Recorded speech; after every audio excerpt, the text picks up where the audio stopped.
so we'll come to order. I don't think we have anybody else on Zoom, so we don't need to do a roll call.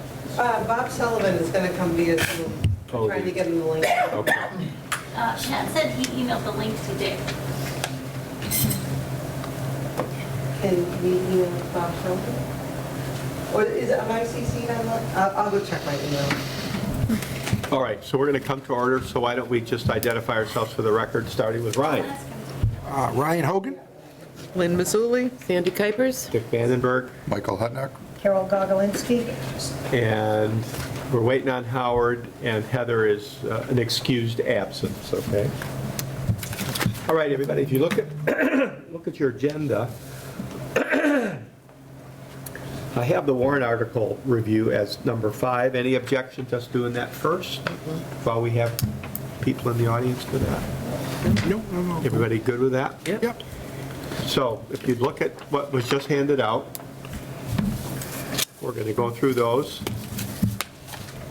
I think this is a rough draft, so there may be some tweaking of the lingo between now and 2 weeks from now, when I think we'll do our official vote on recommending for the town meeting. So Article 1,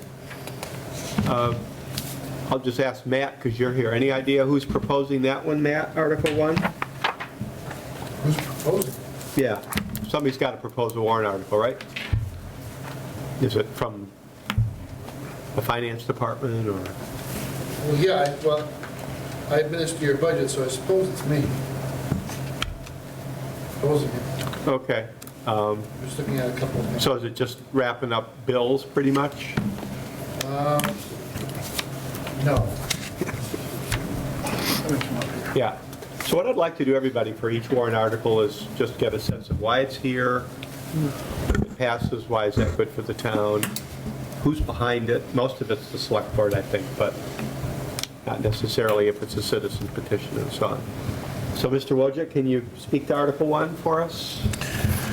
So I'll hit the highlights for you, because I don't even know every last detail behind, $1,000 for weights and measures. I don't know. Okay. That's a fee that we pay, so I'm going to assume that somebody somewhere along the way has increased that by 1,000. So for the finance director, accountant wages, the budget was crafted for this year without taking into account the full impact of the incentive or the annual COLA calculation for the finance director, so it was missing part of that. There's a built-in rate of increase, but then the COLA is compounded on top of that. I don't want to overcomplicate the math here, but the prior year's salary becomes the base for the next year, and the COLA is calculated. So we just didn't do it right, so there's 9,000 there. I'm going to skip down to IT expenses. That $30,000 increase Oh, yeah. is directly attributable to increases in our subscription costs for Microsoft 365. I believe I've discussed that previously. Yeah. I mentioned that it was going to happen. Yeah. Hang on a minute, Matt. Is there an extra copy of the warrant for Howard? Yeah, it's coming in. It's coming in. Is it? Okay. Okay, Matt, carry on. So public building maintenance wages, $56,000. That's a prorated amount. So for this year, we budgeted the highway department with a number 2 or so-called second in command, because that was the way the department was organized previously. So your superintendent was John Furno, the working foreman was Adam Furno, and the work group leader was Ernie Marks. Now, Ernie has retired, John has moved over to be fire chief, Adam's been promoted to superintendent. We have not backfilled Adam's position, and the proposal to the select board and to town meeting is going to be, and I'm going to make a note in a second about this warrant draft doesn't completely capture this move, but we'll be talking sometime about having a facilities manager that would be at the service of both the municipal side and the schools. So there would be a dotted line of responsibility back to the school committee. As our buildings have aged we have significant systems maintenance costs, deferred maintenance costs, and we need a plan for the eventual replacement of many of those systems in a manner that the town can actually digest it financially. So we don't want to see all of the rooftop units die in 1 year, and now, we have this emergency and we're going to run to town meeting and get all kinds of crazy money. So I've been concerned for the last 2-3 years, not with the vendor or the manner in which the vendor bills us, because I think it's all been fair and above board. What is concerning to me is the sheer size of the maintenance budget just for heating, ventilation, and air conditioning on the school side as well as the municipal side is well over $250,000 a year. And I don't have that building specialist on staff to start to dig into some of these issues. I also don't have that resident expert on building issues for the maintenance and upkeep of our existing assets and for construction projects involving future assets. That's concerning to me because if I take all of my time and invest it into that, I'm not investing that time into the broader spectrum of the town's needs. The procurement statutes, the contract administration requirements, everything that goes into doing a public building project is pretty weighty and very expensive for the town.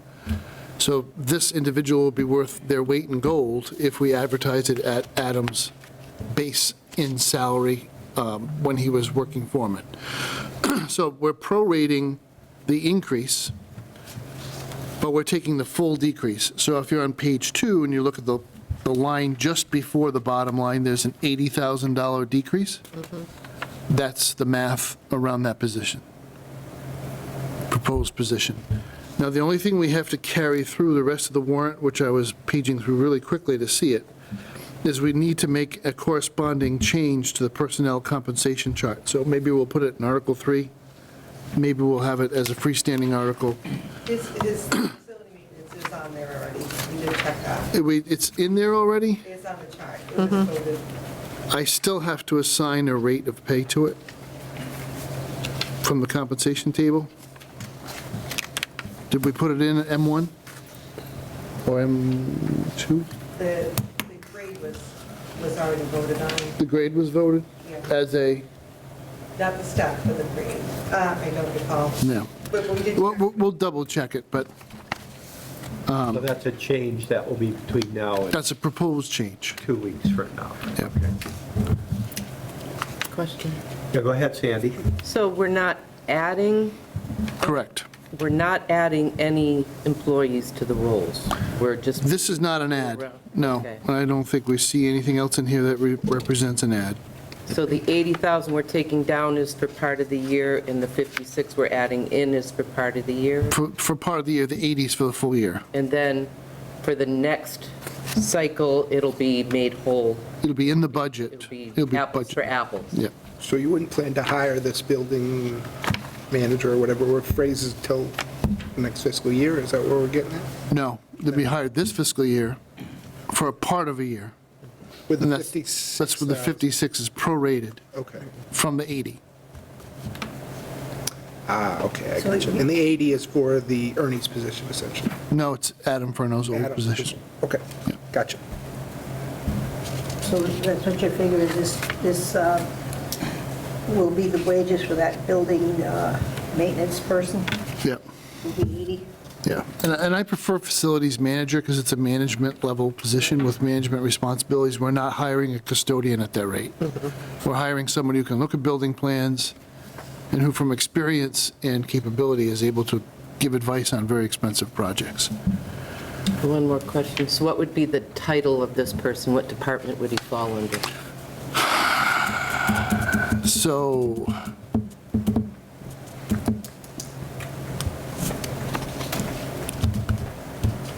I've kind of given up the ghost on this one.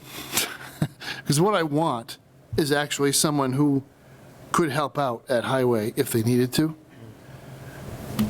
I think the better part of wisdom is that it's unlikely that we would hire somebody with the experience and knowledge to do the facilities manager job, who's going to be super psyched about getting behind the wheel of a snowplow. I just don't see it. And so I acquiesce to that logic. So I'm more interested in getting somebody with a construction supervisor's license than I am somebody who would have a Class A CDL, right? It's just, the need is for the buildings. So we have an existing, so it's called Facilities Director at M3 right now. So we don't need to do any more in the warrant for the position because we already voted it. But where was I? The title of the person. Yeah, facilities manager. And we have an existing budget function. So you weren't on the finance committee yet. It was prior to when I started here. Ricky Colinaro took care of our buildings and kind of crossed the line. He did a lot of, roll up your sleeves and get dirty work around the buildings, but he also had, a little bit more of a role to play on the systems and the management of the systems here. Then he retired, quasi-retired, and came back part-time and did mostly just the custodial piece of that. But there is a compensation line and a general ledger account assigned to our public buildings maintenance. So we would take that position out of highway and put it over there to be clean.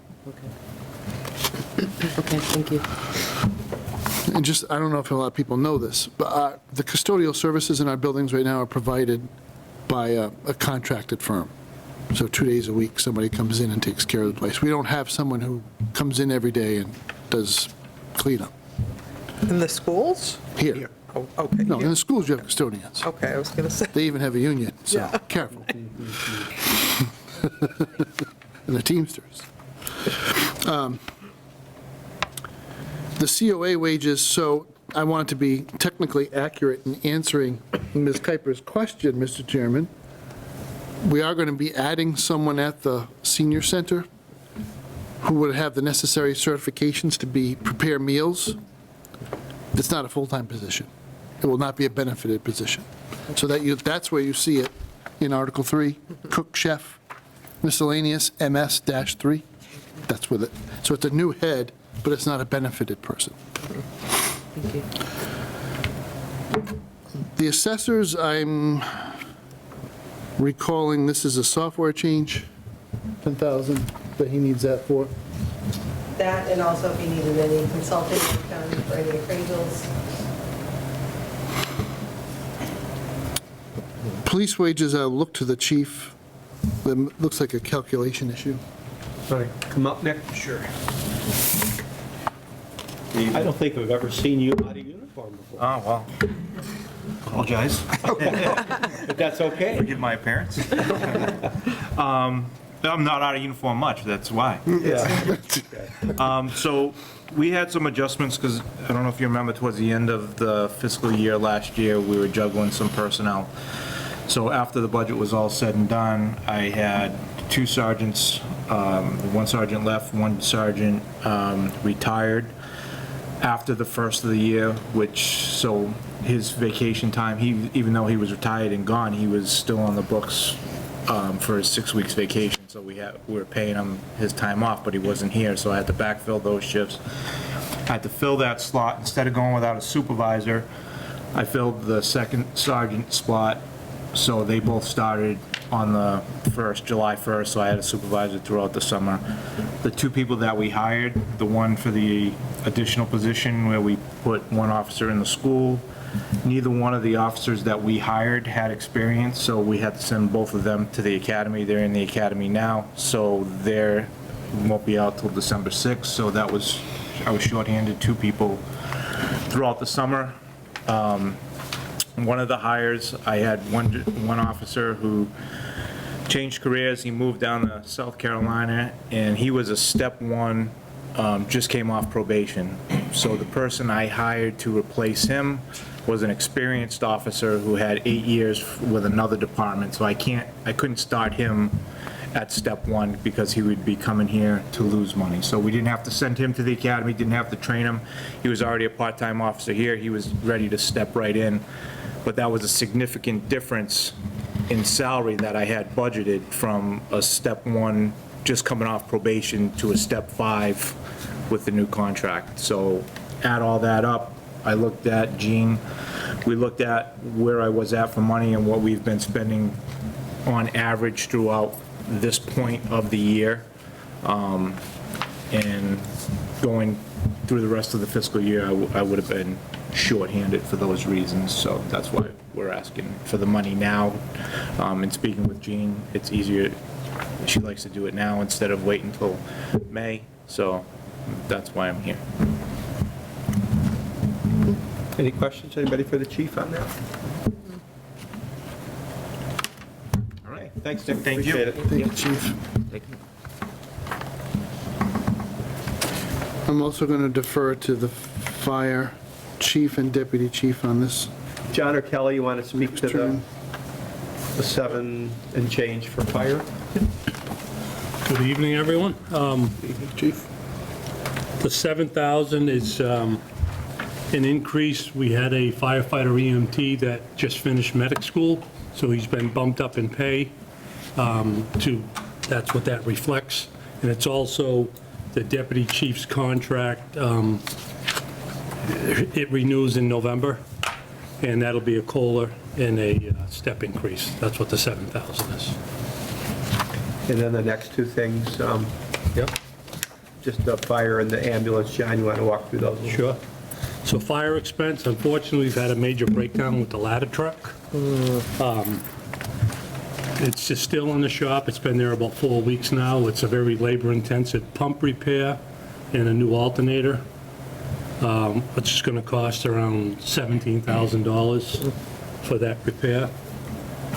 And Which truck, how old is that one? I get confused. that's a 2005. Okay, thank you. Yeah. The replacement cost on that truck is $1.8 million. Yeah. Start saving our pennies. I think we did. And the other two, the increase is our temporary trailers outside, but we're both funded by ARPA, the ARPA money, and that money now is gone, so we have to fund the rest of that for the electrical and the rental. How about the ambulance expenses and wages? Can you speak to that too? Yeah, so that is, again, half of that is for the deputy chief's COLA an increase as well. The ambulance expense is the 13.4 for the Lucas. And then, yeah, the 13.4 is the money we're looking for. We're trying to replace one of our Lucas CPR devices. We've had one recently go down. It was we have one on each truck. I don't know if you're familiar with what that does, but it performs CPR on someone that does not have a pulse. We had the older one go down for about 4 months. We just got it back online, but there's no guarantee on how long it's going to last. We waited a long time for batteries and upgrades to it. So rather than be without it again, we'd rather purchase it now in the fall so we can have that device. And we just recently did a call where both ambulances were out. Of course, the one without the CPR device went to someone that was a code. Thank God the ambulance was still in town. We literally sent someone to get it and bring it to us. They were at a motor vehicle accident, so we really don't want to wait until May and we want to get this now.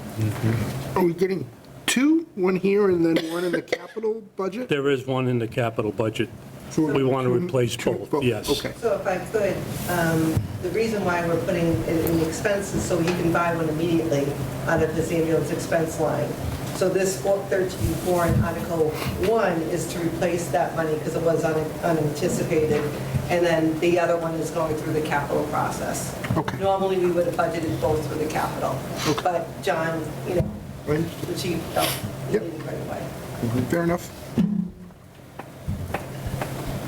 Okay, anything else? Any questions for John, anybody?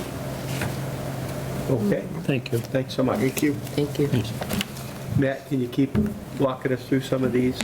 Yeah, just one note on that last set of expenses, we're making an effort to quickly address some of the building issues so that we can reprogram ARPA funds from a project that is now in trouble because it's coming in too high. It's actually the station itself. We will put off the major overhaul of the fire station and do the most immediate necessary thing to get them through another year or two. What that will allow us to do, though, is get rid of the trailers. Now, we're going to ask for the full amount here in this budget that we would need to pay for the trailers, just in case it takes us too long to settle this out. We got to get the money out under ARPA before the end of December in a contract, so it has to be obligated. How fast the contractor is able to come and do all the work and get all the supplies, they just don't want to be beholden to a budget limitation on that, so we'll budget the whole thing for the trailers. Once the trailers go back, we'll basically just turn it back at the end of the year. Okay, so that will, again, just hitting highlights. The tree warden expense, I believe we amp this up every fall. We ask for tree removal services to be paid for. That goes out to bid. We take the lowest bidder. It's a very lively competition. I think this year we had 4 or 5 bids for this. So we got a good price. I think we're happy with it, but there's a lot of dead trees still in the public rights of way around town. Highway maintenance expenses, oh boy, what is that, 10,000? Is that his lawn? Several breakdowns. He's had all kinds of breakdowns, so he's running ahead on his maintenance budget. And I'm forgetting what let go on that big truck, that's why. The catch basin truck Yeah. is in the shop for several hydraulic hoses. Hydraulic. In the routine maintenance for every year. Then on the insurance and employee benefits, I think Gene can explain better what we're doing there. And then the decrease I've already explained. So can we go? Are you, is this the, So we're, right now, based on the allocation, we were $5,000 short in property and liability, so it's making up that. But we also had our new hires at the school. We usually budget 5 family, we're at 11 individuals now, so we kind of netted those two together. So this is both the property and liability and the employee benefits. so there's a census issue there, and then we're looking at a fairly substantial increase this year. Not to belabor this, but the town's plan offers a Medicare Advantage plan through Aetna, which has been a ridiculously good plan for a ridiculously low price. We are at $292 per member per month right now. We're going to go up about $40, which is a result of significant federal legislation. And we had a rate cap in place, but Aetna was able to invoke a force majeure legislative change clause in the contract to exceed the rate cap. Because it's still the best deal going, but it's just impossible for Aetna and Humana and the other major Medicare Advantage players to offer their same plan at the same cost. It just, the federal government has cost shifted. So we had an employee insurance advisory committee meeting yesterday, explained it all. I think we got universal consensus that was the right step for the town to take, was to stay with the Aetna plan. So Yeah. to the extent that that changes, this extra funding will help us absorb that, because it only takes effect in January. So the placeholder for community development expenses. So we have a Have a- contractual relationship for Conservation Commission. Yep. We do not have an employee with the title conservation agent. We hire an outside expert who, for the most part, is compensated through 53G accounts that are paid for by the applicants. There is some work that is done for the town at the request of the town that is beyond the scope of 53G, so I think we're looking at 30,000. Maybe 20. We try to keep it. We're figuring out the run rate and what projects we have in the pipeline before we put a number to that. And Gene, all the money for all of these is coming from where? This is going to be a raise and appropriate article, which is, to the chief's point, why I like to do it at the fall town meeting. If we understand there's a need coming, as opposed to the spring where we have to transfer Right. from an existing account.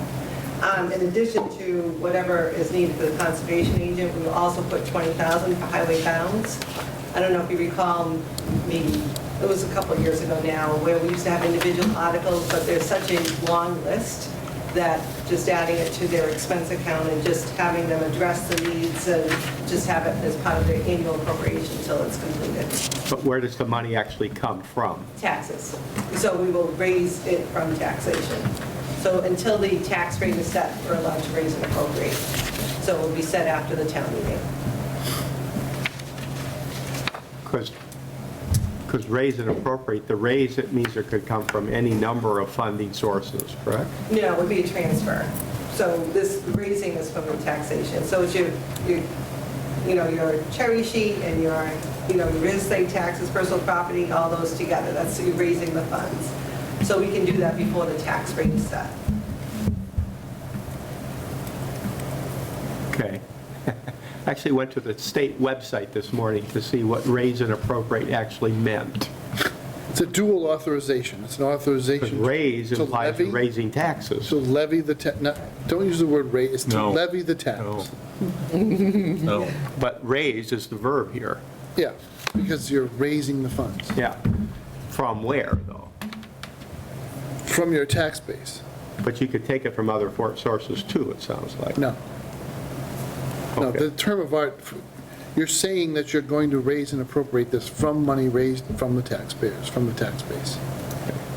Anything else would be a transfer. So the ambulance portion here will You be, should look at the state's website.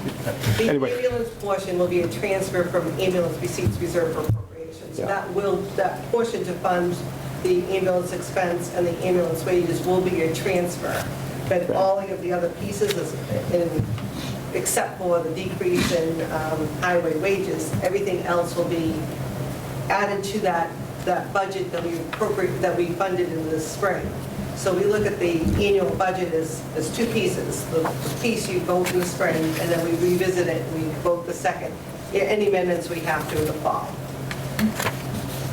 But we're allowed to go through the taxation, raise it through the taxes, and, so that top piece from the real estate, personal property, new growth, that piece, and that's what funds this. And we can do that until the tax rate is set. all right, any questions, anybody, on Article 1 for Matt or Jean or anybody else who's here? But this is not the final wording of it, correct? No, the funding source has to be added. Yeah. We'll fill in this blank. Obviously, we'll update the total. The total without the community development, of course, I can't get my phone to tell me. I think I was at 246.4, but you're gonna get 13.4 of that from ambulance receipts. Now, we clarify something that's very important. The reason why I don't like the word raise is because it makes it sound like you're trying to do something around Prop 2.5, but that's not, is specifically not what happens. Which triggered my interest. 'Cause Right. It says raise and appropriate. Yeah, but raise, Yeah. in the financial world, if I'm raising funds, I'm collecting funds Yeah. from available sources, but in Massachusetts, that phrase is used very narrowly for, there is available tax levy in your levy capacity that you are going to raise the funds from. But it's a dual operative, because just raising the money is not enough. Town meeting also authorizes the appropriation of those funds for the designated purpose. There's one missing fact here, we probably should have started the meeting off with this, but we got our new growth certification this year, and it was higher than I had put into the budget projection for the budget. So I budgeted the town to a surplus of just about $250,000, but new growth came in higher than what I had anticipated. So the unused, call it the unused revenues are $374,000. Now, I won't get into it, but that's an important backdrop here, is that the warehouse, just as an empty shell, with no personal property inside being taxed yet, raised the tax base of the town, the revenues by over $1.8 million. Tax base of the town went up $180 million. Or more than 180 million, what is it? Whatever the math works. Oh, It's more than 10% of the tax base of the town. It's about 180 million. I'm sorry. So did you say that 1.8 million. we raised 180 million? Is that what you said? It's, don't quote me, I could sit here and Yeah. reverse the math for you. Okay. Let's just put it this way, it's a really big increase to the tax base of the town that resulted in Right. new growth, just on that building alone, of over $1.8 million. So whatever you want to do to back that out. Now, the way new growth works, though, the next year it goes into, it doesn't, it's It not goes new into the growth. base. It goes into the base, right. Matt, what's your 374 number? What, is that on your initial projections for this coming fiscal year? And so I netted the budget, the projected expenses against the projected revenues, and I was Of ahead, this coming 250. fiscal year? Yes. The one we're Fiscal- heading in? fiscal year we're in. Yeah, yeah. No, the one we're budgeting for next year. No, you're The one we're budgeting in. for this. That's my this is question. Fall Okay. special, so this is for Okay. this current year. This is for FY Thanks. Got it. '25. Okay. Anybody else on Article 1? Questions for anybody? All right. You going to speak to some other articles too, Matt? I am, so I'm not moving. Are you going to do Article 2? Yep. Okay. Carry on. So the capital committee's been meeting quite a bit to get through some of these proposals. There's a lot of transfers that will occur, so we're not filling in all of the X's just yet, but I'll explain a couple of the projects. The Lucas CPR device you already heard about. I'll let Matt talk to the LED lights projects in a second. School security. This is a convoluted travel, but for the sake of transparency, I want to just go through it. The select board allocated funds, well, just about $300,000, I'm rounding, for the fire department to do an electrical upgrade and an HVAC upgrade to their building.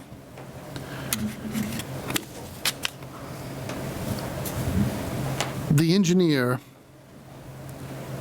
for reasons that I cannot fathom, took a very, very, very long time to work through the electrical details and HVAC details on what is essentially a cinder block building with the roof on it and a drop ceiling. Did not disclose that they were anywhere near outside the bounds of the budget that the Select Board and Douglas had allocated for the work until last Friday, when we were having yet again another project update to try to get them to put this out to bid. And one of the junior engineers piped up and said, "Oh yeah, and by the way, our best estimate so far is over $1 million." Psst, done, right?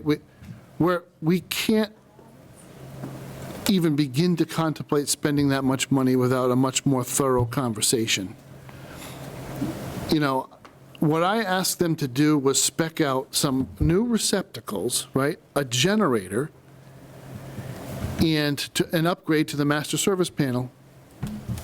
How they've gotten to this extraordinary expense on the electrical side, I don't really fully understand, and I don't understand why it could possibly cost that much to heat, cool, and ventilate such a small building.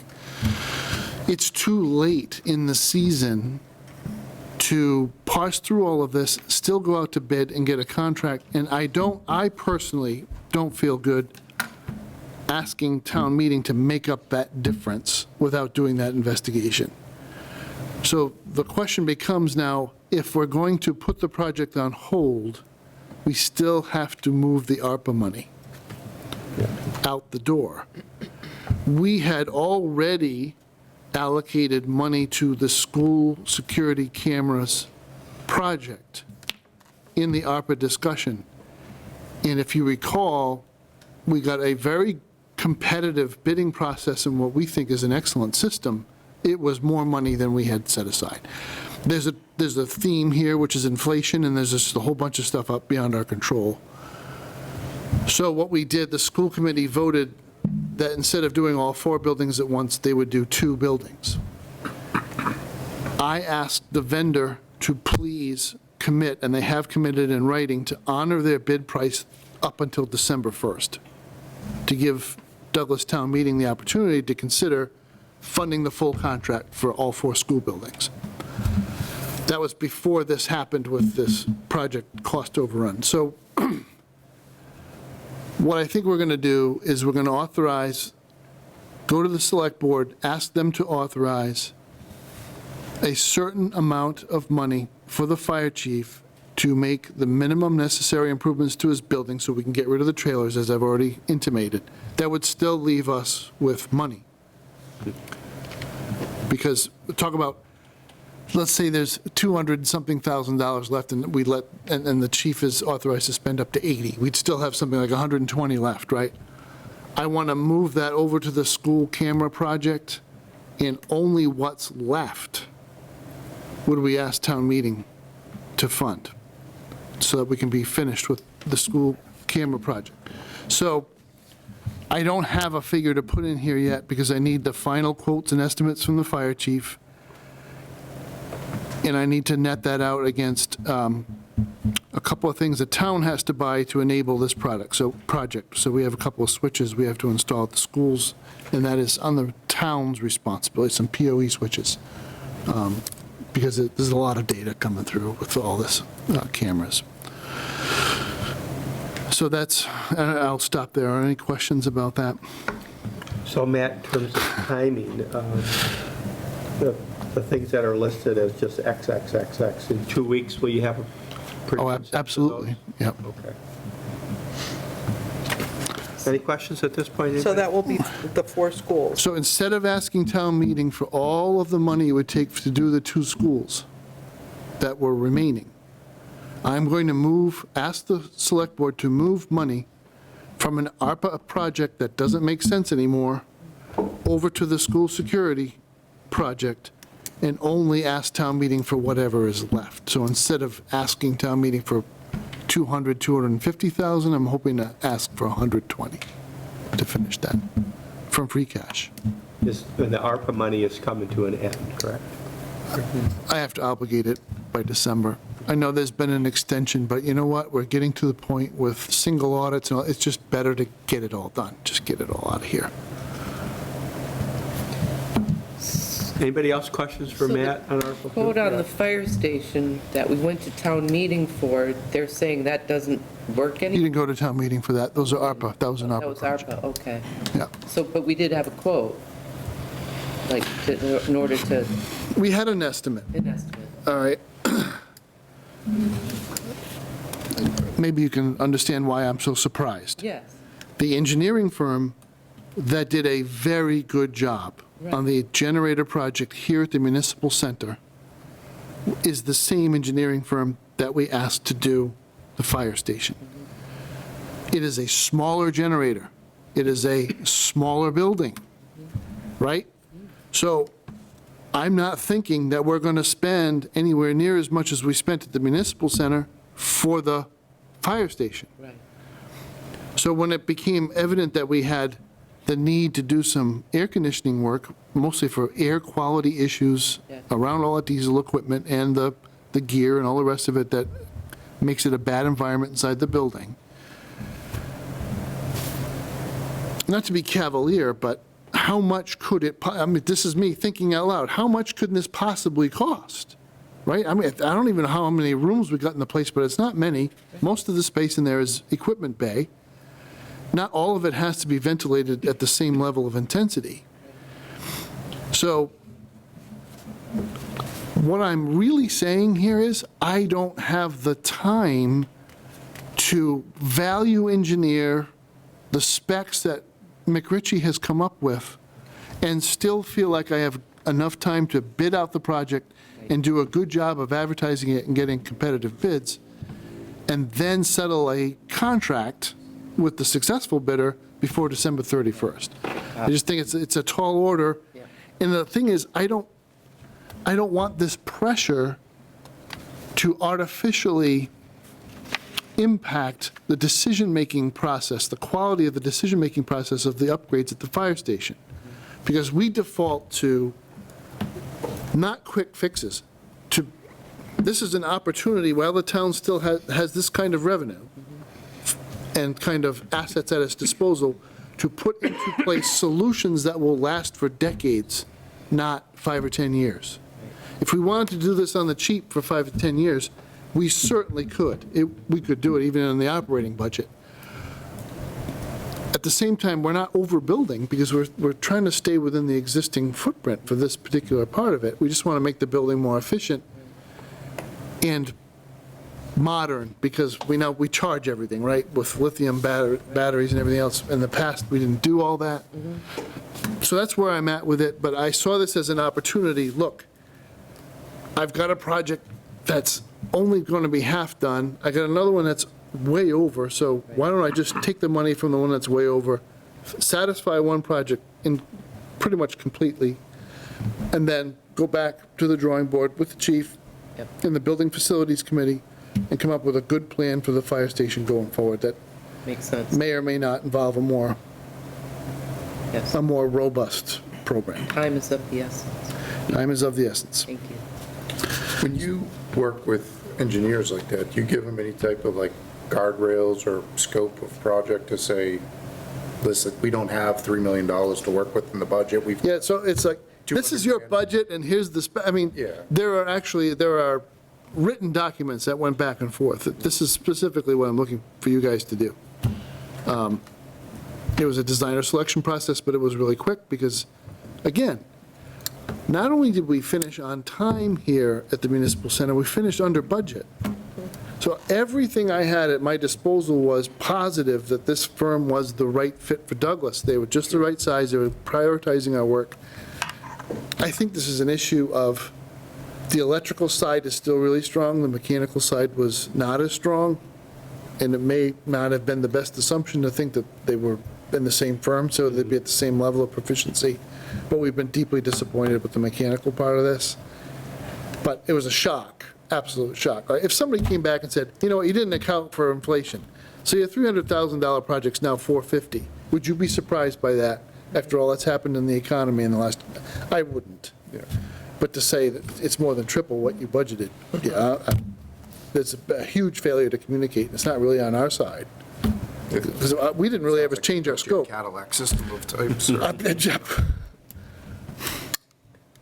Okay, anybody else on, there are other numbers there on Article 2. Anybody have any question on those? So, I'm sorry, the CPR device is here on Article 2, and then it's also in Article 1?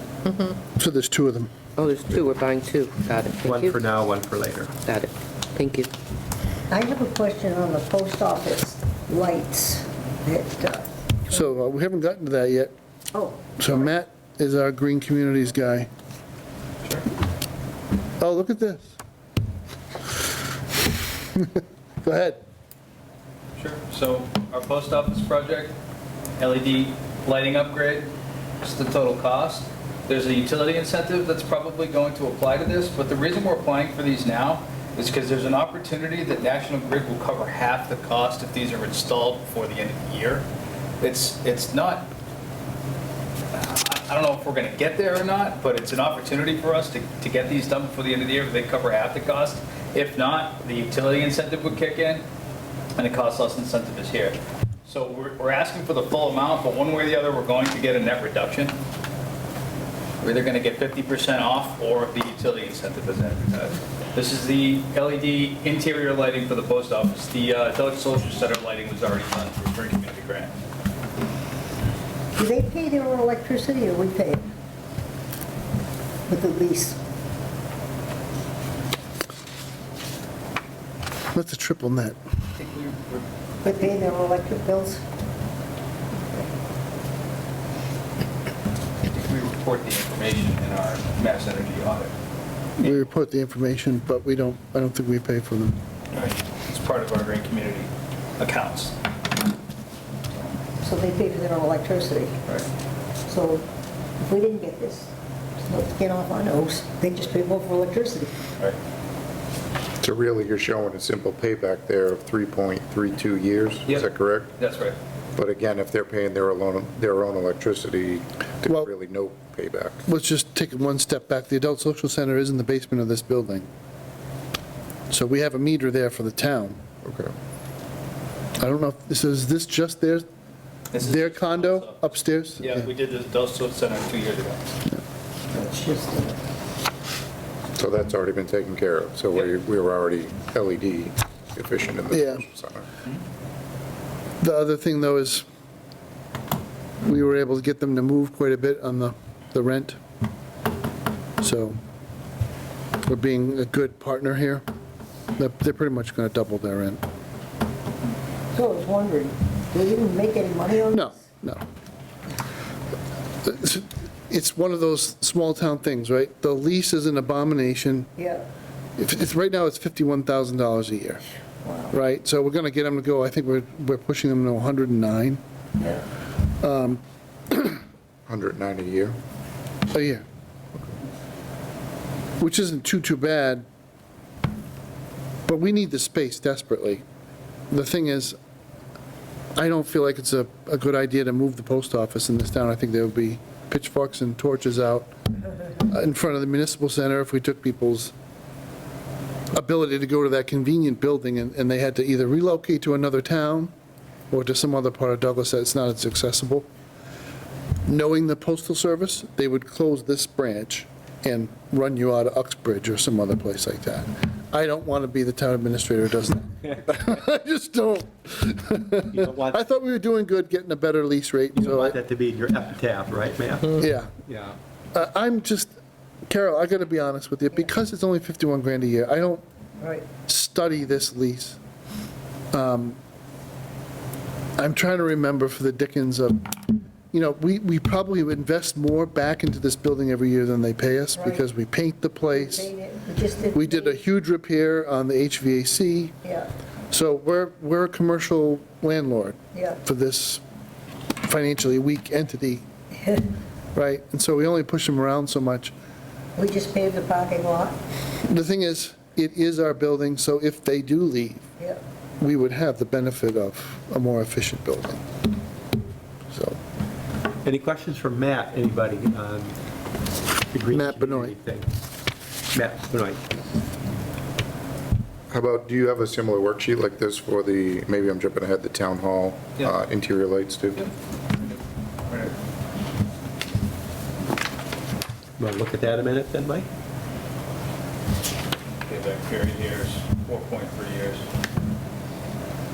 Utility incentives, approximately 28,000. Again, if we get 50% cost reduction on this cost could be less than 48,000. It'd be pretty nice, but we'll find out if this could get installed before the end of the year, or if there's any sort of give from National Grid at that point, if they'll grant us some sort of extension. We start the project before 2024 ends. We're not sure yet, but at least we'll get the utility incentive for a cost of about $70,000. This LED project is not eligible for green community funding through the grant because it's not a school. All they'll fund for LED lightings now are schools, and that's one of the articles later on in the agenda. Okay. All right, Mike, did that answer your question? Good. Okay, anybody else, questions for Matt Benoit? Thank you. Are you up later on tonight, Matt, for anything? Okay, so don't go away. Oh, Okay. All right, Matt, would you get anything else on Article 2? no, you'll notice that there are transfers there Yeah. from closed projects. Jean won't tell me what she is attempting to certify for free cash. Okay. She's a big secret, and, I'm not allowed to know, even though I think I am entitled to know what she asked for, but she'll tell me tomorrow morning, I'm sure. Right, Jean? All right, should we move on to Article 2, everyone, then? Article 3, don't we? All right, changes to personnel compensation chart. Matt, you want to? This is just to add this job description and job title to the compensation chart that's in the miscellaneous Okay. table. Questions on Article 3, proposal, anybody? Nope. All right. Water Sewer Department, Depot Street. Is Bob going to be zooming with us here, or? Yes. Bob, are you there? I am here. You want to walk us through what's behind this? Before Bob goes, can I Okay. just make one clarification? Because Go ahead. on that previous article, Article 3, you saw in Article 1, the $9,750 cost associated. Just remember, that's not for the whole year. Right. That's for the prorated. It's, when it comes back in the budget, it'll be quite a bit more than 9750, it'll be more like 14, 15,000. Okay. Sorry, Bob. Sorry. No problem. We're adding a cook For the senior. for the senior. What exactly does, like, do they cook every day, or, I'm sorry, this is news to me. Sorry. No, not every day. Okay, So we don't have that kind of meal site here. Yeah. But we do have meals every week. okay. We have lots of special events, so Patrice has always got something brewing down there, and that's going on.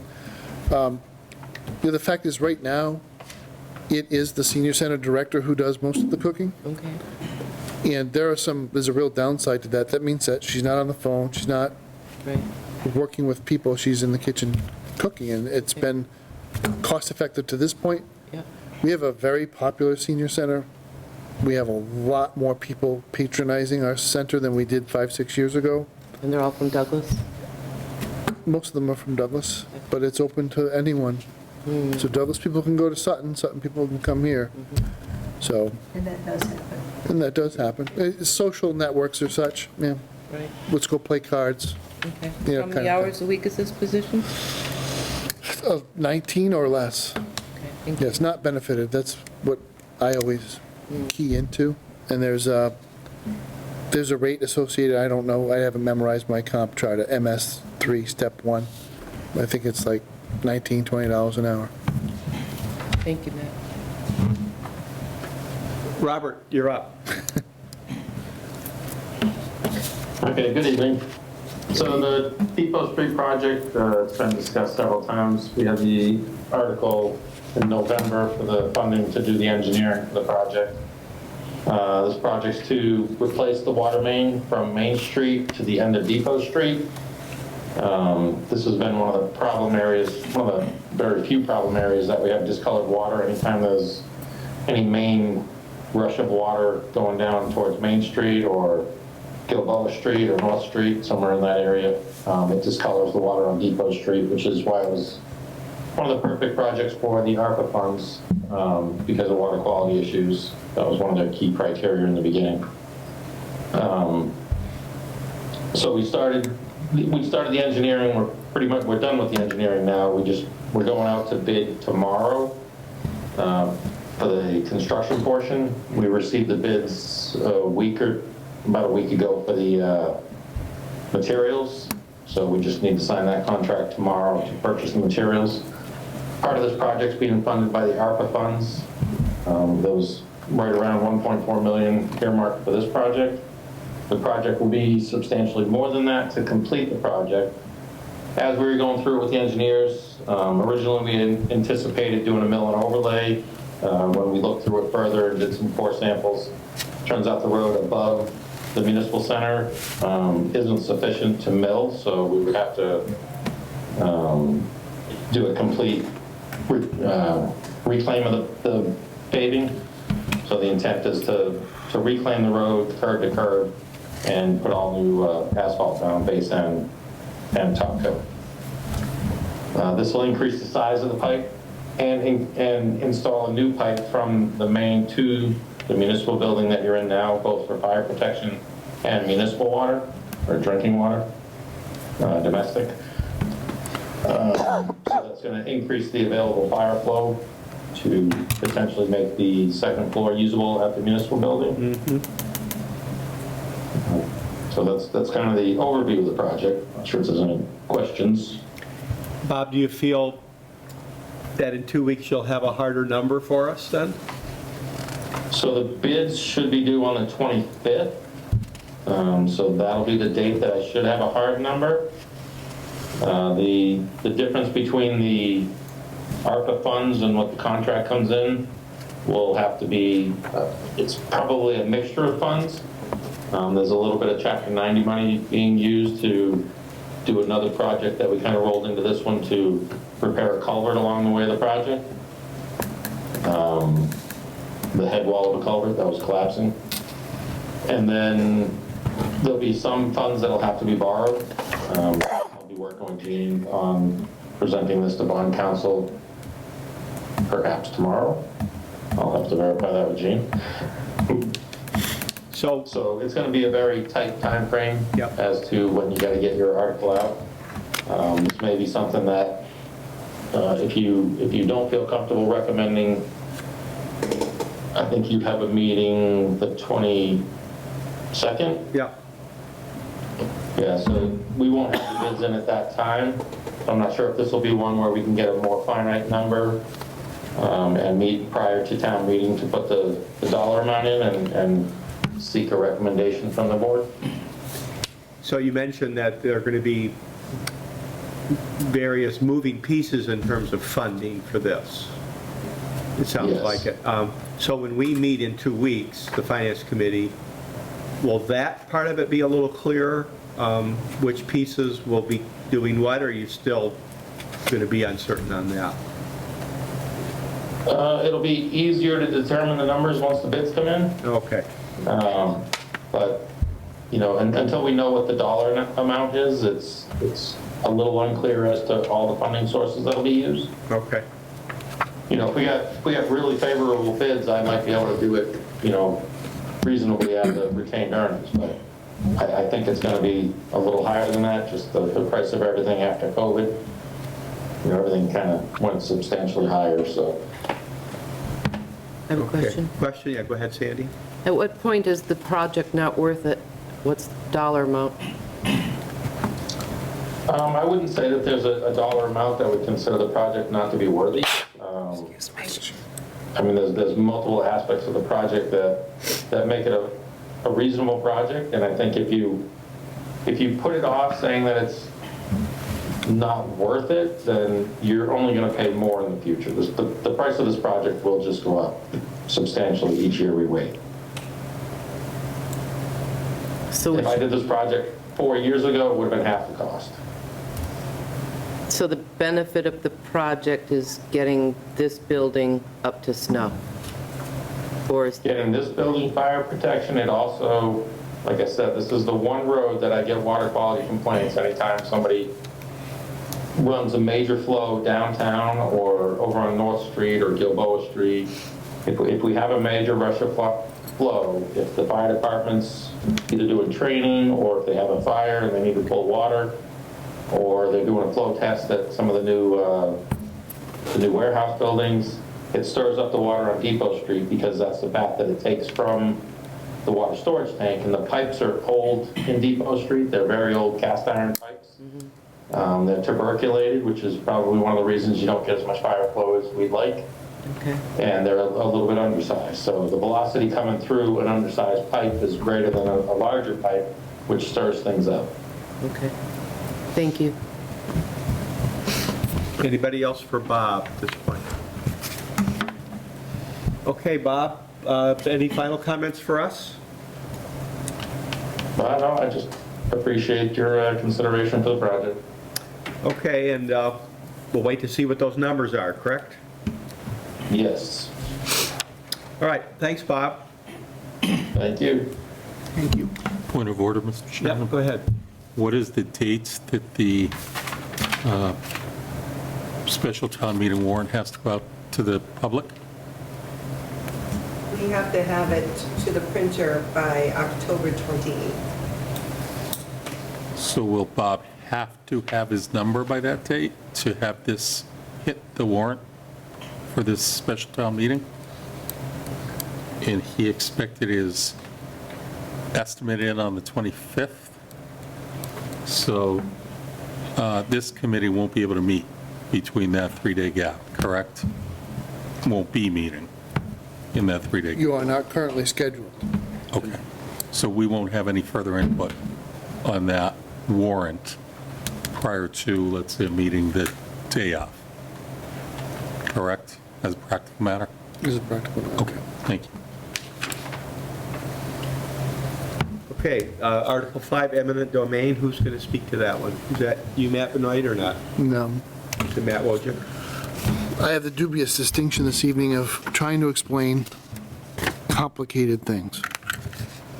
But I think I've given you, on more than one occasion, a preview of this. We have utilized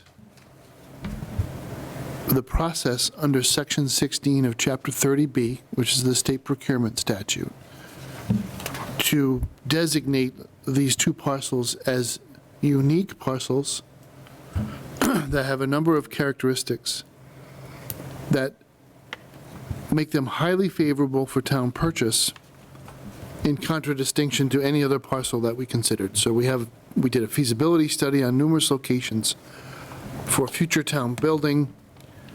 This one not only came out on top, it was strongly favored, and there are a number of reasons. The accessibility of three-phase power, very close by, access to both Rydell and Maine, the ability to extinguish one owner's potential interest in an easement. Now, there are other owners that have interests, but we can get to that in a second. That's not controlling here.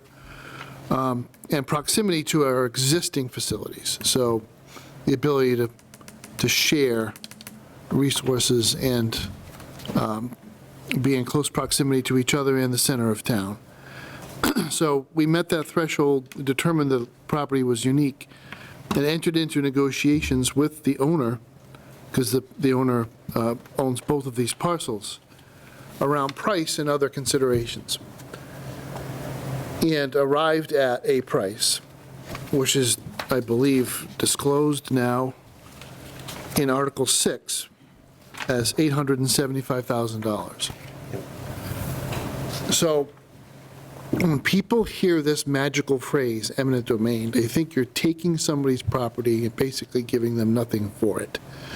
That isn't actually how it necessarily works. That value in Latin is called pro tanto. The pro tanto is what I'm giving you in exchange for something else, was negotiated with the owner, and the reason why we're using the eminent domain method to change the ownership interest is because eminent domain extinguishes all other claims against the property and clears title. We have not identified any problem with the title on this property. At the same time, so many of the land records in this town were written on the back of a napkin by somebody back in 1800, who may or may not have had a visit from the rum salesman. And believe it or not, we've had some really crazy deeds and other things. You don't want this to come back to haunt you or trouble you, so we're specifying by meets and bounds the property that we're going to buy, and the amount of money that we're going to pay for it has been agreed to by the seller. So we're using this legal device to clear title forever and ever and just extinguish all claims. But we also have a satisfied seller. Okay, so we're not taking anything from her. And we have exchanged a term sheet. I think we have one more term we have to work out, which is a minor demolition issue. We can go back and forth on that. There's a dam on this property. The owner will have the dam inspected and provide us with a satisfactory inspection report as a condition of us taking it. And there is an existing residence that's actually in pretty good shape. It's just a small house.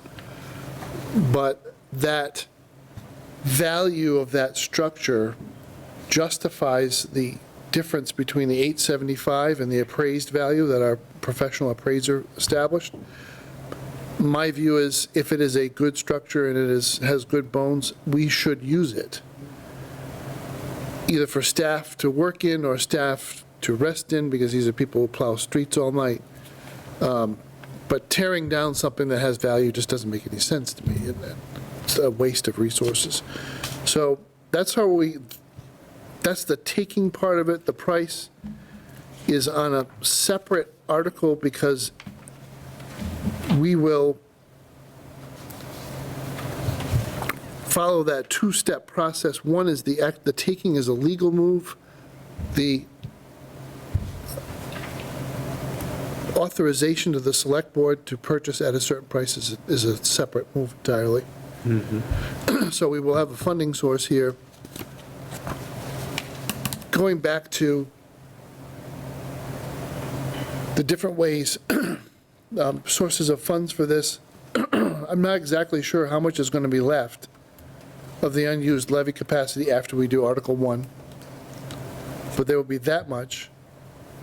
We have specified, I think, in conversation, Gene and I, that the way we're going to write this up is to transfer from free cash, because that keeps it clean and obvious for people.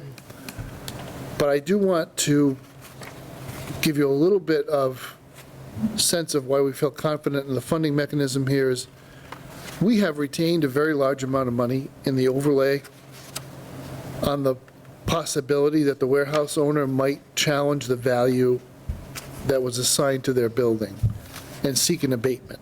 So we do this every year. For those who are not aware of how municipal budgets work in Massachusetts, we always set aside money in the overlay account in case the Board of Assessors feels that they want to abate a tax bill based on a protest from the taxpayer. So that money has to come from somewhere. It comes from the overlay account. We just put a huge amount of money into overlay this year because we didn't want the warehouse people to challenge their value and have some sort of conflict over that and end up having to abate a very large amount of money out of the budget. It's too much. Wasn't somebody regionally just successful with that? I'm not sure. But these guys so far have not made any indication that they have any concern about their tax value. The way this works, though, is that the overlay cannot be released by the finance director until the spring. So we will probably not actually close on this until springtime. Now, after looking at all of the land the town owns and whether or not it's suitable to build a building on or have operations from, frankly, this is a very wise purchase for the town to make. So the recommendation to all of you from me is that you do this anyway.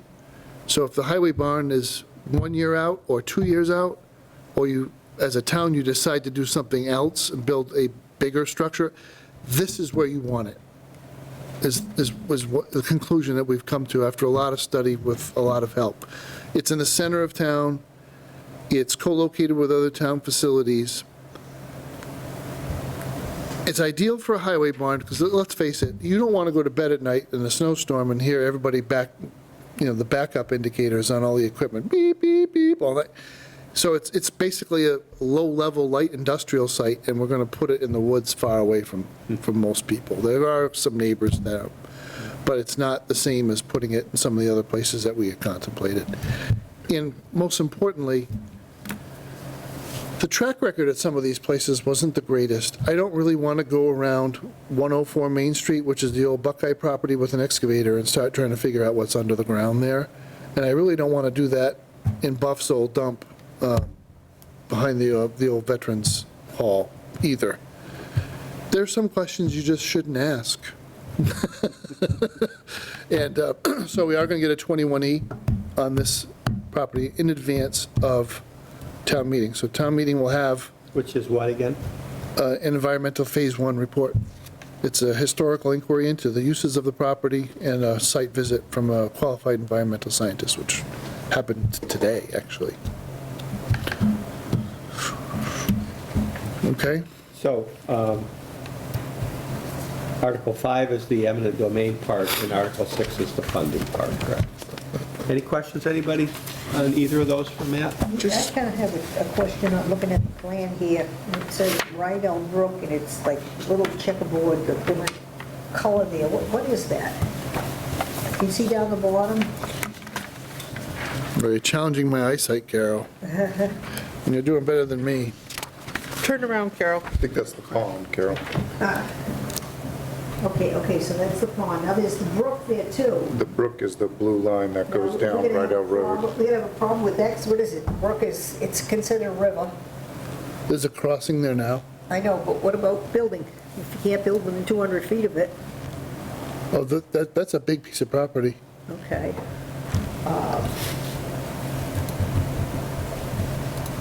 And I know part of the thing with this is that They're all the dumpsters. we're gonna be able to extinguish that right away.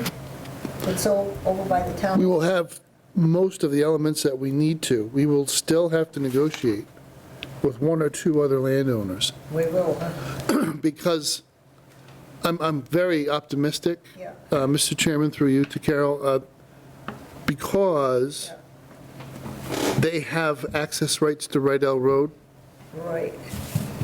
So the piece that I really want to get rid of is that easement that crosses the Main Street, Main Road access point, Main Street access point there, in between the fire station Okay, and the highway barn as it sits now. right. Now, have you checked this, make sure that they're the only ones that have a right of way through there? Have they gone back to, like, No, so the Chesbros have a right-of-way, okay, an easement that goes all the way to Main Street. okay, But preliminary conversation, I won't speak for them. yes, I have been led to believe, put it this way, hearsay to me, yeah, but I've been led to believe that because they also have access to Rydell, yeah. that their concerns are met, because they will still have access to a road. They can access their property through that road, through that easement. They don't feel that they need the Main Street So access. you'll have to get something in writing from them? We will either have to compensate them, Right, right? Because it's real estate, real property, it all has to be in writing and filed at the Registry of Deeds. So it will make that part of this transaction eventually. We'll have to go to town meeting. now, are you sure they're For the that. only ones?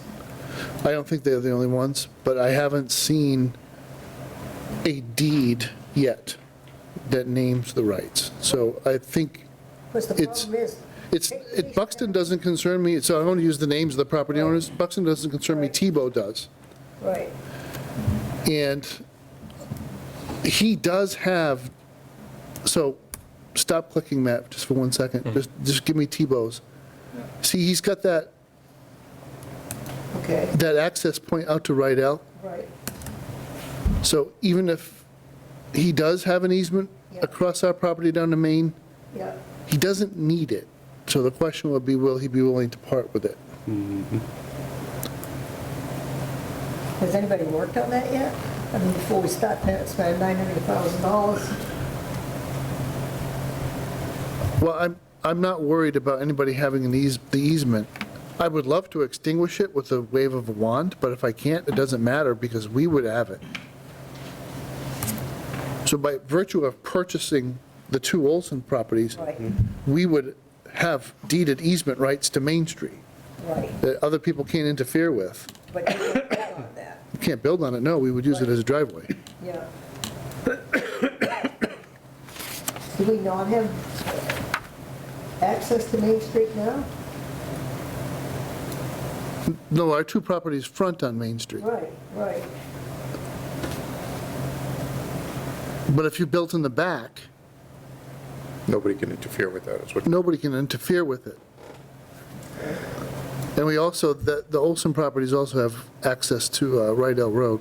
See that road frontage right there? so. We'd have to cross again. You plan on accessing this property through Rydell Road, not through Main Street? Right now, that's the plan. We haven't really finalized exactly where we want it to go, but that would be the shorter run. Right. So I'm not going to build the building until, but, Matt, please, just leave the map. There's an existing crossing across the brook. Okay, where is that? Right there. the cursor. Okay, Yeah. So that's what allows us, so that driveway is going to go all the way down past Tocino on one side and Tebow on the other, Right. and down to Main Street. That's the existing driveway. Now, the fact that there's an existing crossing, does that allow you to upgrade that crossing?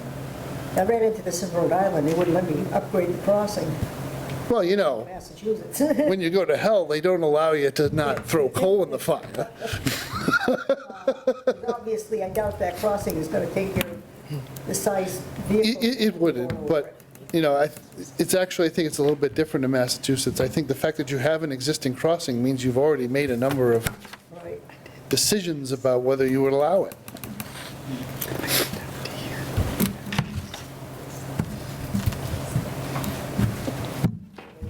All right, anybody else on either 5, Article 5 or 6 for Matt? I got one quick one. Okay. If the landowner is supportive of the eminent domain, could we get a letter of support? That's one of the terms. Okay, So we're asking for that to be in writing. Yeah. We're also asking for either the owner or the owner's representative to say this at town meeting. okay, good. Yeah. That would, I think, make, Yeah, no, I thought about that. just making sure. So we, Matt, for giggles, can you, what's the total acreage on the two lots combined? Can you pull up the property card real quick? Oh, no, here it is, containing, never mind, I found it.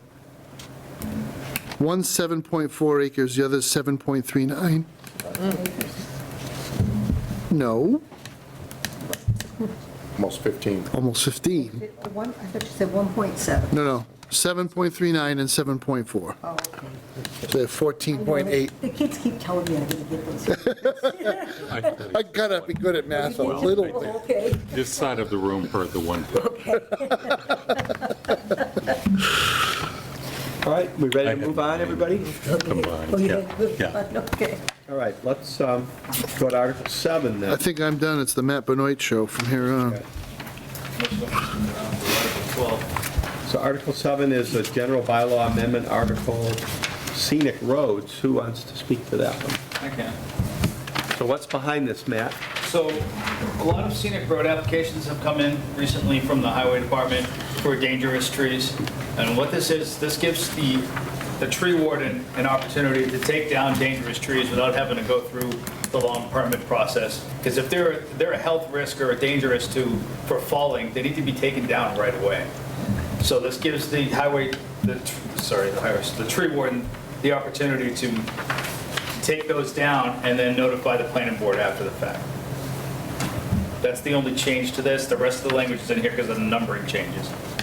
But the change is right under it's paragraph 3, the tree warden, dangerous or unhealthy trees within the right of way. In the opinion of the tree warden may be removed by the town without filing an application hereunder. Notice shall be provided to the planning board.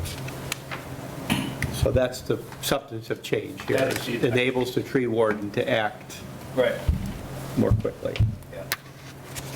Okay, I questions or think comments? statute might allow that already. Yep. That's something town council and I were going back and forth with, but he said this is a good opportunity for us to put this in our general bylaw under home rule amendment. Okay, any questions for Matt Benoit, anyone? Okay, let's move on. So Article 8, accessory dwelling units, by right now, according to our governor. So Matt, are you going to speak to this? Sure, so, yeah, as you know, This the puts some governor- strings onto it, right? Yeah, the governor passed these by right, and so what the towns are allowed to do is to put in a mechanism for control of these items from more than one ADU to require a special permit. But you can also have them come in for site plan review, which is also a by right, but by site plan review. This gives the town a mechanism of control to regulate these ADUs and to make sure that they have adequate parking and they're of the legal size for 900 square feet, or whichever is less compared to the large gross floor area, 1/2 of the gross floor area of the principal dwelling, or 900 square feet, whichever is less. So Matt, is this one of these situations where if the town doesn't act, Yeah. people can still They'd be able to put ADUs as many as they want on any property. So this enables us to put a little control on how it's. Right, Yeah. and this kind of came up out of nowhere because we just got this notice in August, so we had to scramble to put this together. We've had it vetted by council, we reviewed it at tech review. The planning board's scheduled to look at this at their meeting 2 weeks from tomorrow on the 23rd. So And- the board has a chance to see it already. And did the state say that towns have a certain window to put in their own? Yes, and that's this fall. Okay. Otherwise, these go into effect February 2nd. I see, okay. So it's now or never? Right. In a way, right? Now or spring, and then you have 4 months of just uncontrolled ADUs getting Right. installed. Any questions for Matt Benoit, anybody on this? On just what the narrative is and why this is here? And another thing too, Matt, is you don't have to be a family member now, is that That's right. correct? It That's can right. just be an apartment, right? That's correct. So any pre-existing ADUs would be allowed by, would become by right, because they're then grandfathered. But then what town council asked me to add into the language here, that'll probably be added to the warrant, is this line here. Any restricted use on existing legal ADUs, that's the in-law, the family requirement, the restricted use upon effective date of this bylaw, null and void. So those would then be removed from any previous ADUs. Is that highlighted area on our? It's not, it's going packet? to be added. Okay. Any questions or comments, anybody on this? I know it's a little bit of a last minute thing, and I hate doing this, but we just got it. So we tried circling it around to various boards and commissions in advance, just to get feedback and try Okay. our best. All right, let's move on then, everyone, to Article 9. Green Communities Middle School. Is that you, Matt Benoit, again? Yep. So what's behind this? This. Free cash, it looks like. Sorry, this one is, so we had a project by Novus Energy, I don't have this one up on the screen, but I have it in front of me. So $170,000 cost where we can get $100,000 approved through green community funding, but the town would have to match the overage, but there's a utility incentive on this for $46,000, brings the cost down to $123,527.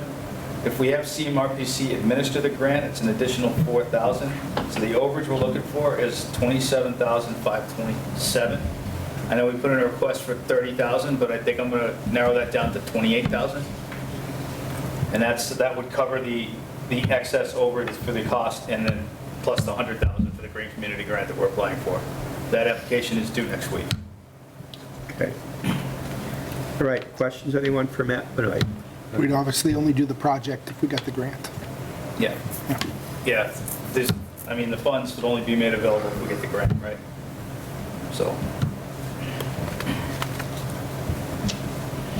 Okay, anybody else on that one? We already did LEDs at the high school. The middle school was next. The elementary school cost project was like $250,000. It was just too much for us to consider right now. Yeah.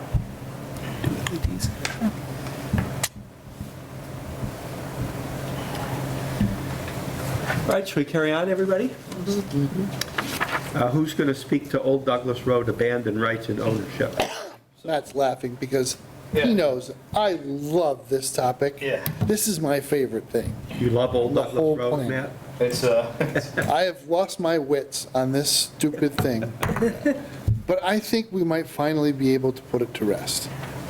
So who gets to speak to it? You or? Because I need closure, Matt. Can I do this?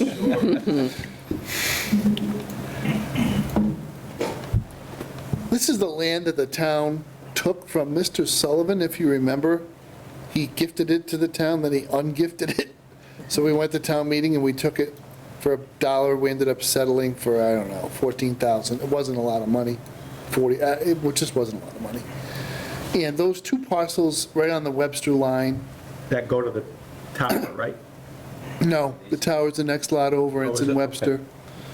There's this little remnant of Old Douglas Road, which is a county road, Worcester County Road.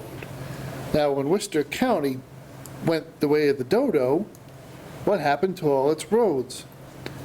It is a black hole in Massachusetts law, what happens to old county roads. So, the state did not take it over, the state built Webster Road. So what's going to happen to Old Douglas Road? The select boards of both Webster and Douglas have abandoned the use of this road. And I'm not a lawyer, but I slept at Holiday Inn Express more than once, so I would think that's enough. But the new owner of these two lots would like town meeting, and I don't disagree with the logic. There's an interest in real property involved here because there's technically an easement, and interest in real property must be decided by town meeting, not the select board. So he has asked that town meeting extinguish the town's interest in Old Webster Road or Old Douglas Road, what do you want to call it? And so that they can build across that and basically close it off to public access.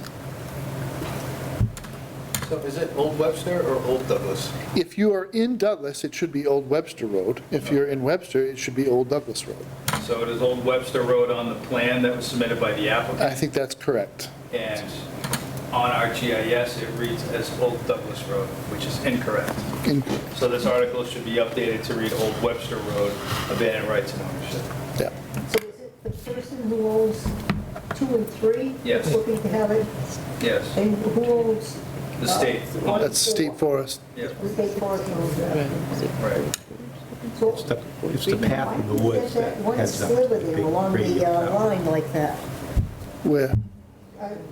Why is it private By ownership? 3, yeah. Do you have any idea? Why 3 would be private ownership and everything else going up to the state line is owned by the state? Because the land was one time all held by Sullivan. Yeah, That was his access to Old Webster Road, or to Webster Street. right, He sold all of his land to the Commonwealth. right. So if you remember this, if you really, really want to hear the whole story, get Hal Davis to buy you a beer and tell you the story. Sullivan promised the Douglas Select Board Right. that in exchange for the town dropping its objection to the sale of his property to the state, Yeah, he would give the town these two lots so they could be developed along Webster Street and for the Right. commercial tax base of the town. Quid pro quo. He did the gift, town meeting of Douglas accepted the gift, Yeah. and then he didn't actually execute the gift. okay. I think, what I was going to ask you, I was asking about how did the 2 and 3 get left behind? Because Sullivan had a really big holding, Okay. and I And think, he sold that off to someone else? Is that before one- The state took it off? no, he just sold it to the state. Yeah, he wanted to give it to the state, but if you remember, everybody was upset because then it was going to come off the tax rolls. Yeah. Yeah, but 2 and 3, for some reason, is into private property. Right. It's not the state's property.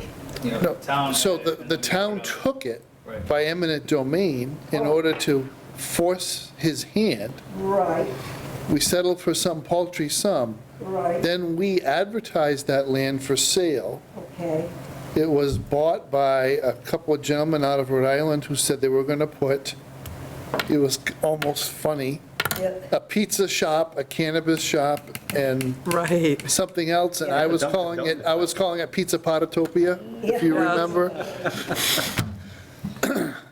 That is coincidentally the location of the town's adult entertainment oh, district. okay. It's a red light district up there. It's our red light district, yeah. The only thing red is the deer's eyes right before you hit it. So 1 and 4 is the state property though now? Right. Okay, but it's only that 2 and 3 Yeah. that did belong to the town and we sold it? Yeah. Right. Okay, got it, all right, The owners never built the cannabis shop, they flipped it.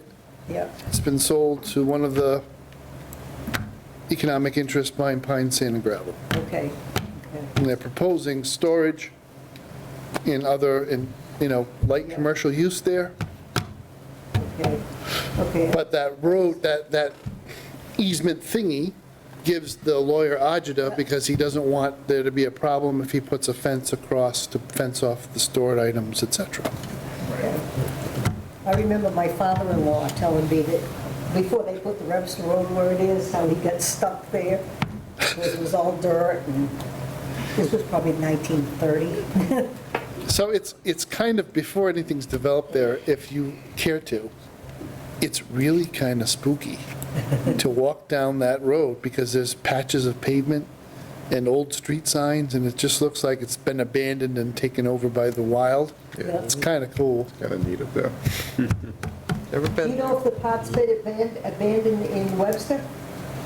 So Webster, as I said, their select board has closed the road. They put a large, what we would call mafia block, that's a term of art, great big concrete block Yep, across the yep. road. It says, "Road closed." All those Jersey barriers. That's not a Jersey barrier. All right. Jersey barriers on the side, mafia's in the middle. Yeah.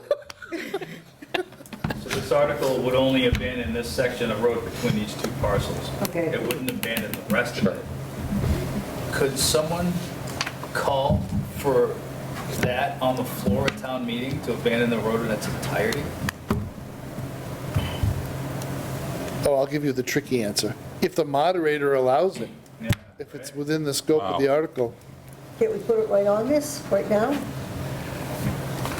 What's the point? It's in the state. forest. That's kind of, I could care less. I don't want to It's muddy the public waters. property anyways, Yeah. so whether you abandon it or not, you still have public access to That's it, true, so too. You're right, it's kind of a moot point.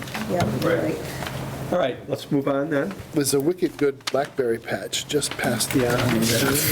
Anything for Article 11, Matt Wojcik? It's blank now. Yeah, so these are local options under the statute that allows for injured on duty status for firefighters and police officers. These local options extend that to those who may be doing an ambulance only, so paramedics that are not firefighters or cops.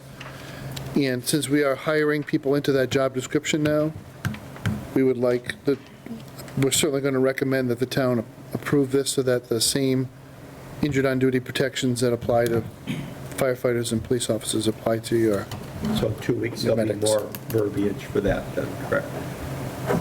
yeah, but it's really very simple to see if the town will adopt, the provisions of such and such. Okay. That looks like, I forget which chapter that is, but it's section 111N, Chapter 41. chapter 41. Okay. And then who's going to speak to the Gleason Court transfer of land? Matt Benoit, is that you or not? So what's going on here, Matt? So, let me pull up this image here. So right now, the old grammar school on Gleason Court has a property setback issue right here. Right, it's Right, folks. right on the line. So what we've done is we've commissioned a surveyor to give us an A&R plan to carve out a certain square footage that was appropriate at a previous town meeting by the school committee. So I'm still waiting for that survey. They were out in the field 2 weeks ago, should be getting some results within the next week or two, hopefully in time for your next meeting. And so we can see the actual survey plan. But this is to make it a more conforming lot, so it's more attractive to someone to buy the property. And the article is also so that the select board can dispose of the resulting parcel, and that the vote would supersede all prior town meeting votes, because I guess previously, town meeting had made some sort of recommendations for what this parcel could be used for and what it could not be used for. This motion would eliminate any of those votes, so that it's open for any proposed use within the zoning district. So procedurally, the school committee has already voted that the square footage so designated is no longer necessary for educational purposes. Right. So now it comes to town meeting to affect the transfer to the select board. Then town meeting, again, it's these weird separations of authority, would then authorize the select board to dispose of the property without the restrictions that were contemplated in the past. Somebody could buy I'm very, so we have very serious individuals, people whose names you'd recognize that I'm not really at liberty to disclose, but you can take my word for it. There are at least two very well-known people who want to redevelop this building. and this Great, parcel. super. Grocery store. Cannabis. Hospital? Not pizza. Not pizza. Not pizza. Groceries. No, let's be honest, I mean, it would be for housing. I need some groceries. Okay, any questions on Article 12 for Matt Benoit? Okay, so we've gone through the warrant articles, and in 2 weeks, we'll have a revised version of these with some numbers and some tidied up language here and there, at which point we'll vote to recommend or not to the for the town meeting. Could I ask a Carol, go question? ahead. I thought the Community Preservation Act was going to be on the fall town meeting. No. It's not. So why don't we just address that really quickly? Okay. The Community Preservation Act Yep. is on the ballot on a citizen's petition. On the ballot. You mean when we go to vote for the president? Yes. Okay, So it's on your November ballot, your November election. okay. So there are two paths that the CPA can take for adoption. Right. One is the town meeting path, which I still think requires a vote of the people, or you can go directly to a vote of the people. Yeah. Huh. Okay. So all this conversation about this is actually on a much shorter time frame than town meeting, because election day is a week before town meeting, or a week and a half. Right. Yeah. Okay, any other questions or comments on the warrant part of our meeting? Okay. I'm sorry, can we talk about Go the ahead. community, I mean, that's a 1 3/4 tax on everybody, every property owner in town. Are we not going to discuss that, make a recommendation? I know it's not on the warrant, but Yeah. it's a pretty big issue for I would say I'd I agree. think here in the town, right? I don't, I think that's out of our domain. We That's not- advise the that's not town meeting. Ballot That's itself, what we do. yeah, Okay. that's none of our, We can't do anything about it. that's not our jurisdiction. So in the interest of making sure that we get as much information out to people on what they're voting on, the select board will have a conversation a week from tonight with the proponents, not to take a position necessarily for or against the select board can do what they want, they're elected officials. But on your appointed official side, when we keep our nose clean of all the politics, we still have an obligation to make sure the public knows what it's voting on. So we will try to get as much hard and fast information to the people through this venue, the select board as a venue, as we can. So the principal assessor will be at the meeting to discuss the administrative requirements of the CPA, because they are considerable, and also to explain somewhat some of the details, backstop the proponents who have been perfectly upfront about what's involved with it.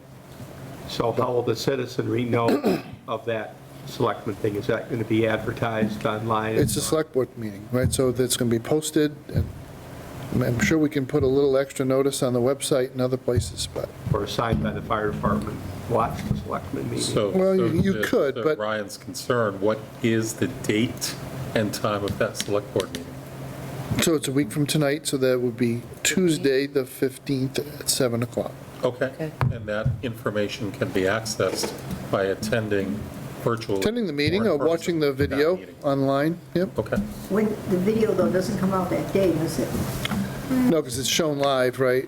Oh, it is? So the next day, usually it's uploaded to the The next day it's website, to the YouTube site, yeah.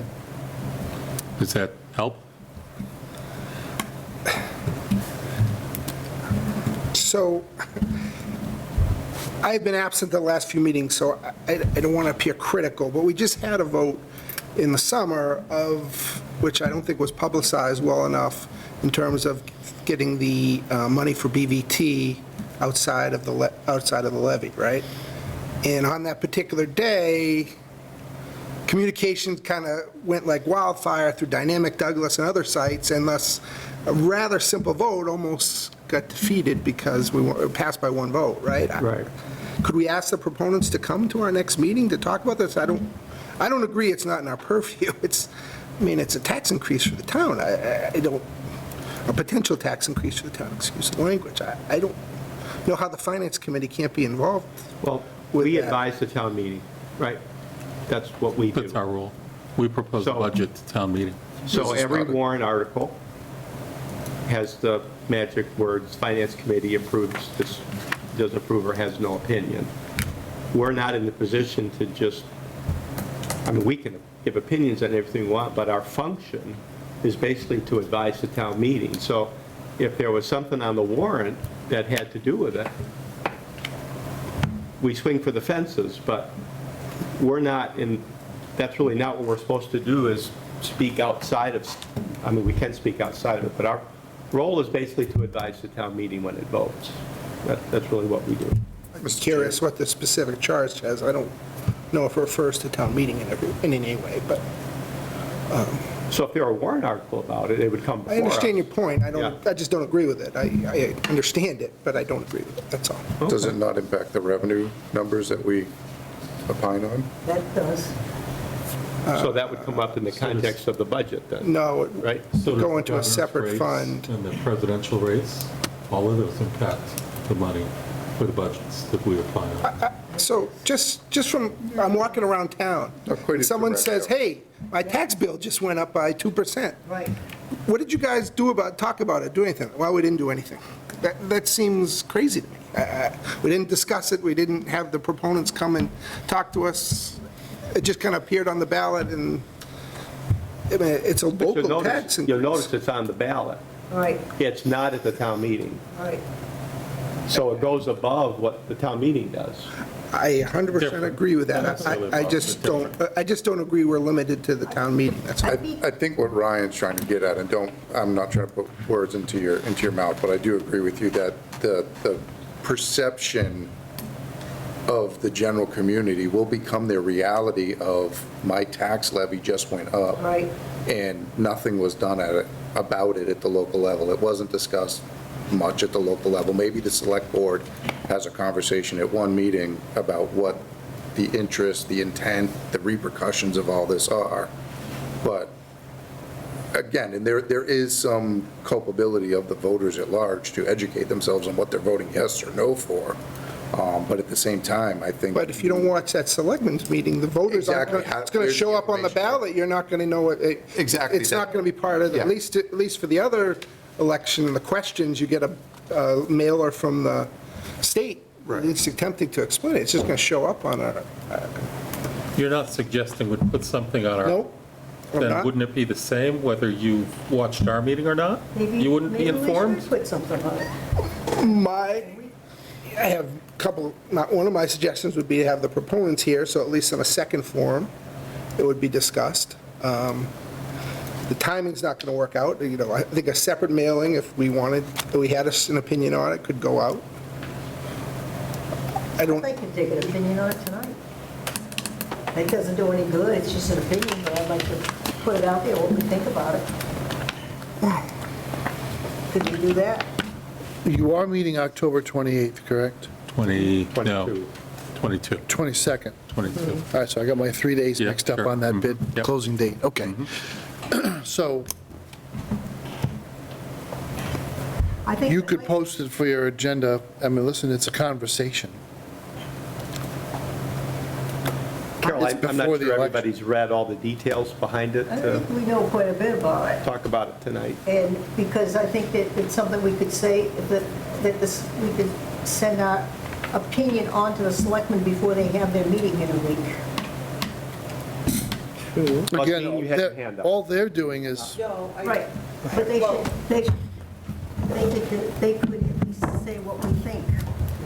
I don't think the principal assessor is available for the selectmen. oh, that's right, he's going to be on away. vacation. He's going to be away.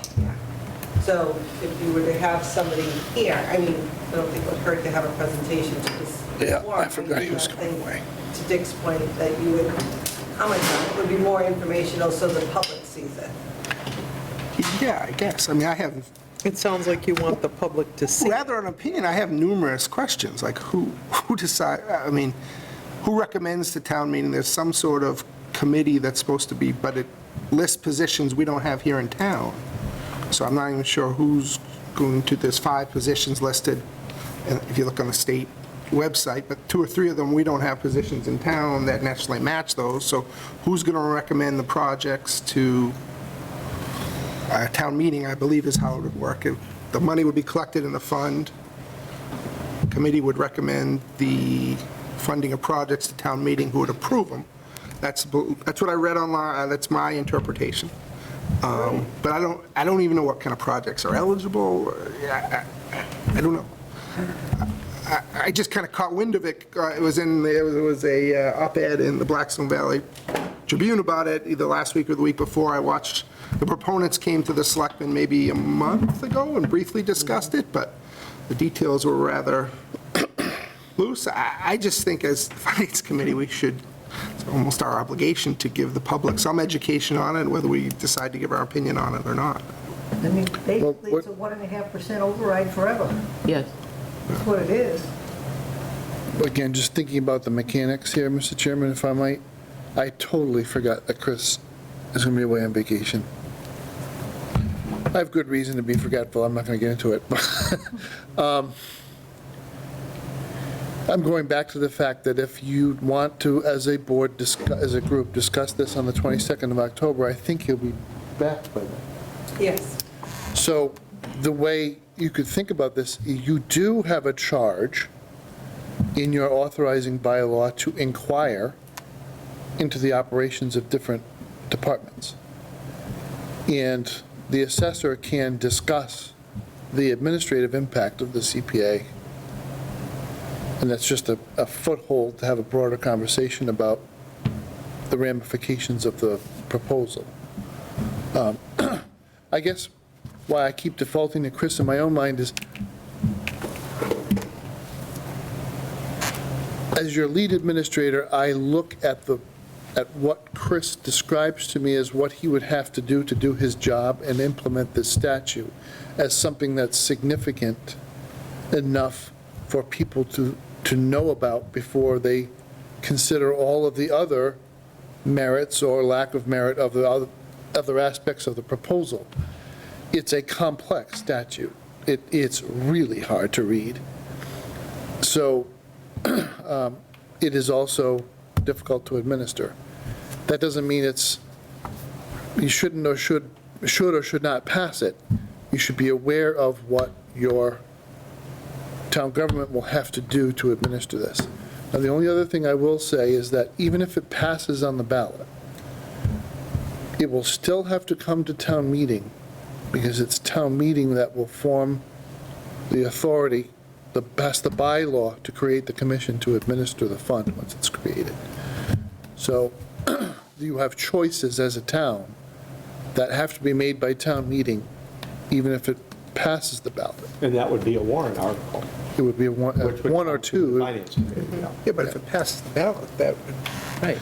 You institute don't, the so taxing. I don't know the answer to this question. We've asked this is a question we have asked town council, I haven't gotten an answer yet. What happens if the voters pass the CPA on the ballot, but the town meeting voters refuse to establish the commission that would implement this?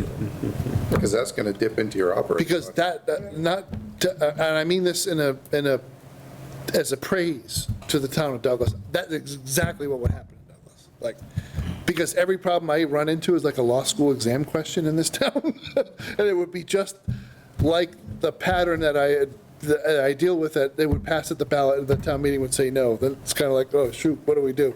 So we've got to have the answer to that question before we go too far. But it's just the way the process works, it does have to go through several steps before it really becomes fully operational. So what's your sense, committee members? You want that on the agenda for 2 I think weeks? we should. Just to talk about it, so anybody watching can learn a little bit about it? I think so. Okay. I So don't we need mind to if have the we're- assessor at our meeting then, Gene, or not? We can try to ask. Principal assessor, too. Okay. I don't mind it for informational purposes only.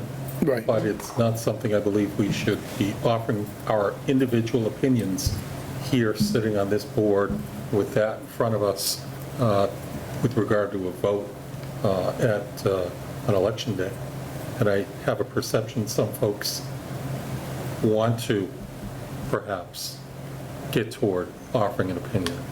And so to the extent it's allowed for the limited purpose of information only and even inquiry, I think that's fair and reasonable for what our charge is. But beyond that, I can't even imagine that would be authorized or should be taking a vote as to whether we recommend it or not. Could Well, we, no, because it is going to affect the, It will affect us administration and everything of it. operationally. So it is we're supposed to be looking out for the finances of the town. I disagree. I think we should be able to offer our opinion on Yeah, you can disagree. it. Okay. Yeah. Could we opt, But the question presented was whether you wanted it on the 22nd. It sounds like you'd have For consensus. informational purposes only. Yeah. That was And kind of my inquiry. sense. could we offer an invitation to the proponents to, Oh, yeah, well, absolutely, it's only fair. yeah, to come? Yeah. Or Dick, I don't know who's responsible, I'm happy to do it, if no one else wants to do it, but that's my role, but could we certainly offer them to come? And then, could we get a copy of what the wording of the question on the ballot is for our next meeting as well? Yeah, I think the ballots are printed. So who are the proponents, Gene, do we know? The Open Space Committee, isn't it? Is it Open Space Committee? Okay. So we could ask their chairman or some of those people to come here.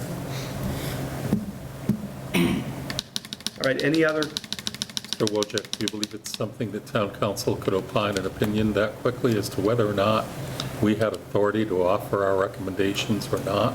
We have time to, oh, well, he's going on vacation too. I'll try to catch him before he Just a leaves. soft verbal, just a perception, right? Thank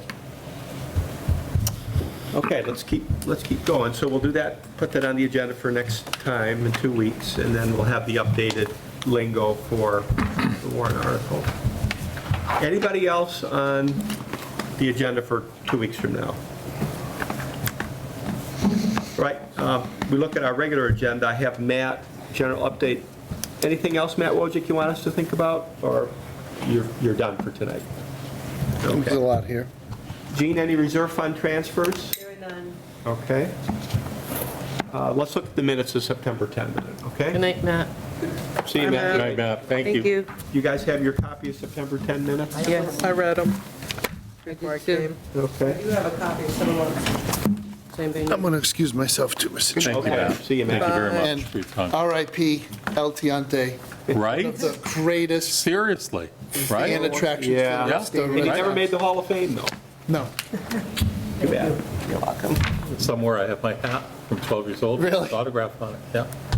keep that. Right, well, it's faded a little bit, That's okay.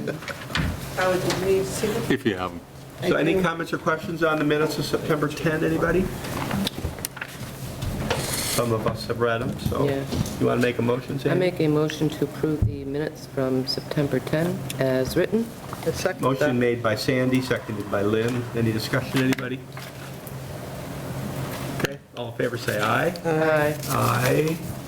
I'm going to abstain, I wasn't, Opposed, abstained, abstain. 2 abstentions. 1, 2, 3. Howard, did you vote I have not voted yet. either way? Okay. Well, we have a simple majority, so that will work. I'll vote in terms of adopting. Okay, Thank you. so 1, 2, 3, 4, yes, and then Ryan and Mike abstain. Carol, did you vote?